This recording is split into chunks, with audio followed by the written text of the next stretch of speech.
Poesia de Ulisses Tavares, Além da Imaginação. Tem gente passando fome, e não é a fome que você imagina entre uma refeição e outra. Tem gente sentindo frio, e não é o frio que você imagina entre o chuveiro e a toalha. Tem gente muito doente, e não é a doença que você imagina entre a receita e a aspirina. Tem gente sem esperança, mas não é o desalento que você imagina entre o pesadelo e o despertar. Tem gente pelos cantos, e não são os cantos que você imagina entre o passeio e a casa. Tem gente sem dinheiro, e não é a falta que você imagina entre o presente e a mesada.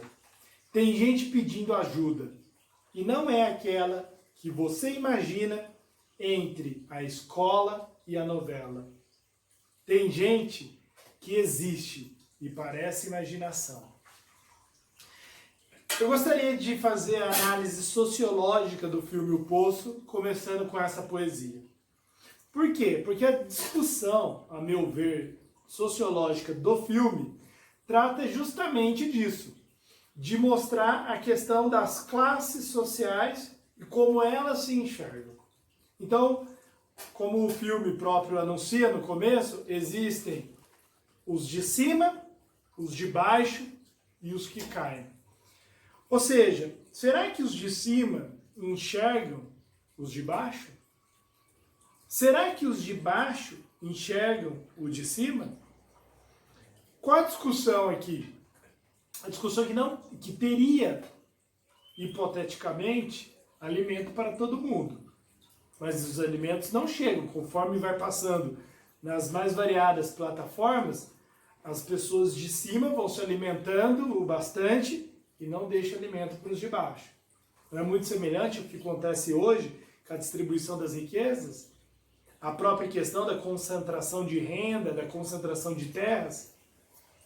Então, assim, conforme as pessoas vão trocando de plataforma, né, o que a gente percebe aí nesse personagem Goren, que é aí baseado na obra do Don Quixote, de Miguel de Cervantes? Um romântico que olha com uma expectativa de que ele vai conseguir convencer o outro a resolver esse problema. Que na verdade não é uma questão de falta de alimentos, mas um problema de conscientização. E ele próprio, conforme vai passando o filme, né, ele vai mostrando que ele vai descobrindo, vai aparecendo como uma revelação para ele. Porque há uma dialética muito interessante aqui entre a razão e os nossos instintos. Ele chega com um livro que mostra a racionalidade e ele percebe que ele vai perdendo essa racionalidade, se tornando alguém muito animal, conforme vai faltando com a questão da alimentação, a fome, que é o que marca ali o filme. E depois a raiva, a ira das pessoas não entenderem uma coisa que é óbvia, que é a distribuição igual de alimentos para que chegue em todas as plataformas. Então a dialética é muito interessante porque vai diminuindo a racionalidade e vai aumentando o quê? A questão instintiva. Nós vamos deixando aos poucos, na situação caótica, apática, de sofrimento que está acontecendo ali, e vai criando uma apatia, porque a gente vai precisando, a partir dessa situação extremamente de sobrevivência, a gente precisa extrair uma racionalidade para sobreviver. Por isso que eu chamo de dialética. A gente tem que aprender a racionalizar o sofrimento, qual é o sentido, como funciona, para poder sobreviver. Então, ao mesmo tempo que você vai abandonando a racionalidade e deixando de ser humano e passando a ser mais animal do que humano, apenas animal, né? Ao mesmo tempo, o que acontece? Você vai ganhando uma apatia a partir do momento que você, como diriam os estoicos, você vai adquirindo um excesso de racionalidade para sobreviver. Então você vai aprendendo como funciona toda a estrutura para você sobreviver diante dessa situação, né? E aí você vai abandonando o quê? A ilusão, a esperança, né? Outra coisa interessante é a questão da panacota chegar lá em cima. Tinha uma cena que, antes da panacota, né, do final do filme, que é o pessoal lá da cozinha olhando, o chefe de cozinha, o cabelo tinha na panacota e achando que é por aquele cabelo que a panacota chegou lá.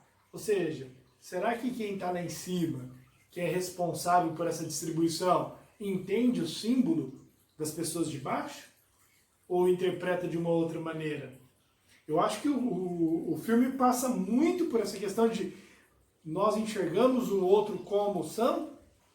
Eu aqui remeto a um outro filme, que é Parasita, que faz essa discussão das duas classes, né? Dos Kim e dos Parker. Os Kim, a classe pobre da Coreia do Sul, e os Parkers milionários. Quem era parasita de quem? Eram eles que estavam de parasita nos Parker, ou era eles que humilhavam e faziam das classes baixas da classe parasita? A questão da própria funcionária, né? A Imaguri, se eu não me engano, que ela faz? Ela trabalha no processo de seleção e quando ela entra lá, ela não sabia como funcionava, que remete também ao conceito da Hannah Arendt de banalidade do mal. Será que, como o caso do Eichmann, né, em Auschwitz, que mandava as pessoas para o campo de concentração, e ele alega o quê? Eu fazia o meu trabalho, eu mal sabia o resultado, as consequências daquilo. Podia ter consequências, mas não tinha o conhecimento completo das consequências das nossas ações. E nós não somos assim? Muitas vezes estamos produzindo bomba ou fazendo coisas que vai ter consequências extremamente negativas, mas é o nosso trabalho, a gente necessita fazer isso em troca de um salário para sobreviver. O filme é uma baita de uma crítica social. Eu gostei muito desse filme, O Poço, tá? Eu acho que ele termina com a seguinte reflexão ali. Qual o sentido de tudo aquilo, de estar ali, o Göring, que ele se inscreveu para estar ali, por que passar 30 dias ali? Qual o sentido desse sofrimento? Qual o sentido de trocar de andares, de estar lá em cima, depois de estar lá embaixo? Será que o sentido é só sobreviver? Será que o sentido era tirar o título depois dos 30 dias? Será que o sentido é a revolta? É essa questão que a gente ia despertar, que é o quê? Aprender a tomar decisões, ter atitudes para se manter vivo? Ou será que a gente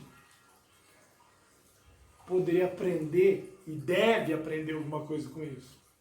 Aprender o quê? Como diria o Sartre, será que o inferno são os outros?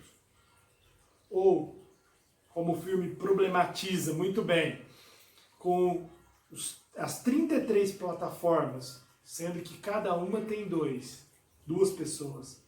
Será que o inferno são os outros? Ou será que o inferno somos nós? Será que o inferno é uma substância, é um lugar transcendental, metafísico? Ou será que o inferno está aqui? Nós somos o inferno, porque nós construímos essa sociedade, nós somos os responsáveis pela distribuição das riquezas, pela desigualdade. Então, na minha opinião, como sociólogo e filósofo, mas agora falando mais como sociólogo, eu acho que o filme termina com essa reflexão. O livro, a razão, a arte e a faca, que simboliza o que? O mundo pragmático, a sobrevivência, a necessidade. No final, quem levou a faca foi um dos primeiros que morreram. E aquele que também termina o livro provavelmente sem conquistar aquilo que almeja. Mas será que não é justamente o caminho? A reflexão de entender que o inferno não são os outros. Não é a metafísica, não é um demônio. O demônio, o inferno, talvez, seja a nossa maneira de viver em sociedade, o produto das nossas construções históricas e sociais? Será que essa plataforma, essa inteligência artificial, ela não é um produto que foi construído por nós, seres sociais? Eu penso que o filme trabalha dentro dessa discussão, beleza? Um grande abraço para todo mundo.